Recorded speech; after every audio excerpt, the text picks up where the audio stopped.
How's it going, guys? Welcome back to another one bar build in Gedonia. Today we're going to be using the silent shooter armor set, so let's dive in and check out the armor. So having a look at this armor, it's very assassin-y. It looks awesome to me. I really love this armor set, but that real roguey, very dark assassin-y. Let's check out the unique bonuses of this armor set. So with two pieces of the silent shooter armor, while hold breath is active, shooting a bow will not break stealth. But if you have all 5 pieces, all archer abilities will never break stealth.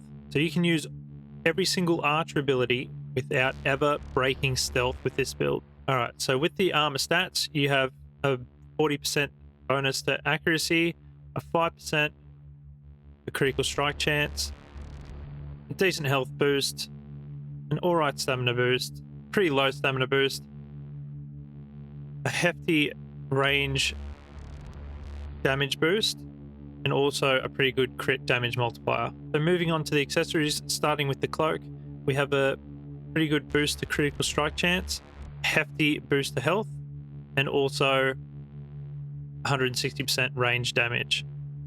So with the King's Cloak, you can get this by doing either the Warriors faction questline, or it's a random drop in the dig sites that you can do around Gedonia. Now, with the other accessories, I picked the Serpent Vow set and also the Gambler's set. So starting with the Gambler's set, if you have 2 items, which I got both rings of, enemies' deaths can grant an effect that increases crit. This will increase the crit multiplier by 100%. The crit damage will do a lot more damage. And the 2 bonuses that these rings have as well, they each give 15% critical strike chance, so a total of 30 with this, and also the crit damage multiplier by 15, so another 30% on that. And with the Serpent Vow set, since we have 2 items of this as well, poisons deal more damage, and they also give a boost to range damage, so about 90% each, the pendant and the trinket, and also a 20% crit damage multiplier. So we'll be doing a lot of crit damage. Our crit chance is 75%, so that's the max we can have. That's why I chose the Gambler's set, just so we have more crit chance and crit damage multiplier. You could go with all 4 with the Serpent Vow set. You'll lose out on 30% crit chance, but you'll be able to spawn some leeches out. But we went with the Gambler's set anyway. But moving on to the living weapon. I went with the chainer. So every arrow has a chance to chain enemies around it, immobilizing them. Chained enemies also receive damage over time, and after some time, chained enemies will explode. Now this does 185 damage, which is pretty decent for a bow. Speed's a bit low, which, yeah, the damage sort of makes up for it. Has a hefty boost to stamina, and also the crit damage multiplier is boosted by 20%. Alright, let's check out the skills. So starting in ferocity, which is pretty weird for a bow build, we went with critical strike level 2, which just increases our critical strike chance by 5%. That's all we did in this tree. We just put enough points in just to get the critical strike chance level 2. Next up we have blood magic. What we did here is just get bloody attacks to level 3, which has a 10% chance to restore 8% health. Also hunger for blood, which increases our movement and attack speed by 5% for each enemy we're near, which can be handy to get the hell out of a bad situation. And also we got leeches, which after an enemy dies has a 100% chance to spawn a blood-sucking leech near the player, which will attack enemies and restore your health. Next up we have blood frenzy, which increases the chances of bloody attacks triggering by 20%. This is going to just be our healing, but we shouldn't need to heal too much. This is just our plan B with bloody attacks. Just in case we get into trouble, we can sort of self-heal a little bit. Next up in archery, we have careful preparation, the master skill, which exploding arrows, multi-shot, and frost arrows now have 3 stacks instead of just the 1. Then we have exploding arrow level 3, which causes exploding arrows to stun enemies for 3 seconds. Very handy. We have controllable arrow, which shoots down paired arrow with 300% damage and allows us to directly control it. And when multi-shot is applied to it, it shoots 3 arrows in a row, which is our main damage dealer. If we want to take out a heavy target, that's the one that we're going to use. Next up, we have Frost Arrow. So our next arrow we shoot will freeze an enemy, slowing them down by 75% for 20 seconds. Then we have Rain of Arrows, which creates Rain of Arrows, dealing 25% of our range damage to all enemies. And that level 3 just increases the radius. Our multi-shot, which will cause us to shoot 7 arrows instead of 1 on our next shot.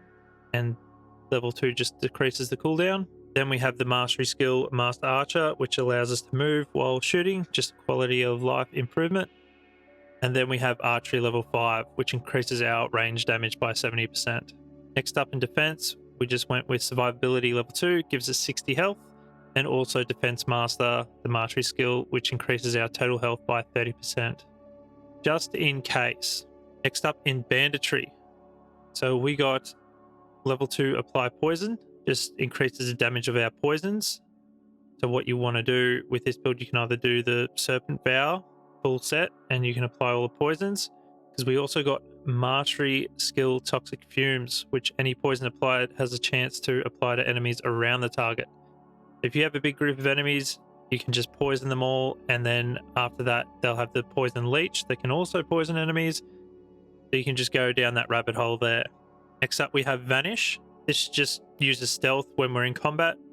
Every point of agility reduces a cooldown by 20 seconds and has a 20% chance of failing. Every point of agility reduces that chance by 10%. The more agility you have, the more it'll be effective. Next up we have Stealth level 3, so this just puts us in stealth at the start of a fight. It allows us to sneak around without being noticed. Level 3 just increases the movement speed, and agility stats also decrease chances of being spotted. Then we went and got backstabbing, so the first attack from stealth will have 150% damage increased, and that's going to apply to our arrow. We're going to shoot out of a bow. Daggers have a 300% chance, but we're not going to deal with daggers for the moment. Next up in speech, we just got charm. So each time we attack, we have a small chance of charming the enemy and forcing it to stop attacking us for 8 seconds. So of course, we just put 7 points into it just to get the bit of stamina increase. In talents, we got 5 points in health, gives us 500 health. Also 5 points in stamina, which gives us 375 stamina. 5 points in range damage bonus, increases our range damage by 250%. Then we just got defense bonus, level 5, increases our armor and magic resist by 5%. Also 5 points in speed, which increases our attack speed by 15% and also our movement speed by 1.25. All right, let's see how the old stealth archer fights.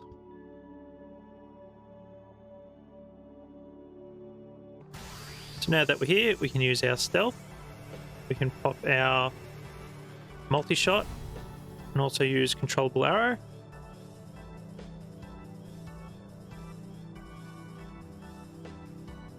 Hit that guy. Now they'll come over, but they shouldn't be able to break our stealth shouldn't be broken. We can just use rain of arrows here. See, they're just getting smashed by everything. So now we can break stealth. Go like that. Hit them a few times. Go back into stealth. They won't know where we are. Slow them down a bit. Sneaky. We should be putting on a lot of dots. I don't have any poison equipped for this. I didn't want to in these build videos. Can just go up and just take them out.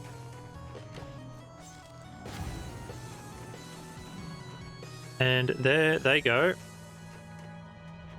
Are going to get back in stealth and come over here so they don't really run away. You can just stay in there. Also got the leeches coming in.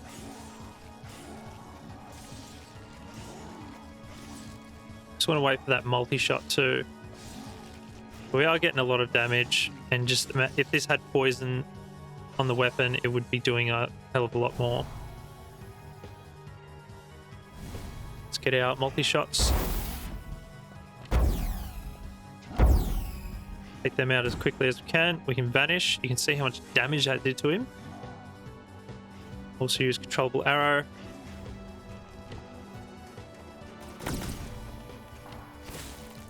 Slow them down a little bit. Another rain of arrows since they're all chained up.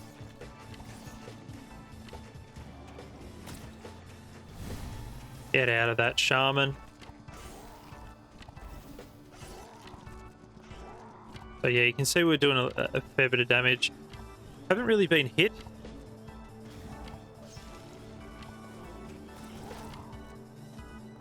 Sort of just keep them all in one spot while you're just dealing your damage. Just dodge when you can. Got more than enough stamina to last this. There we go. Might be a bit slow, but it's safe. Do here our rain of arrows. Smash them all.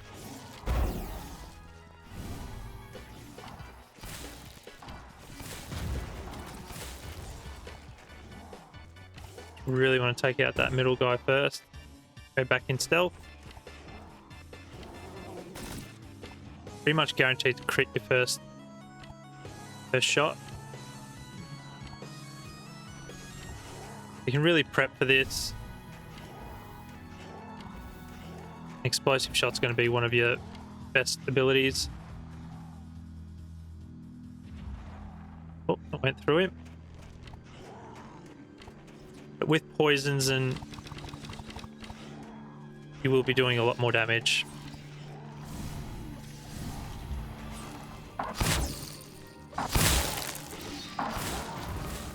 There we go. I didn't even get touched. I pretty much didn't even get touched then, so.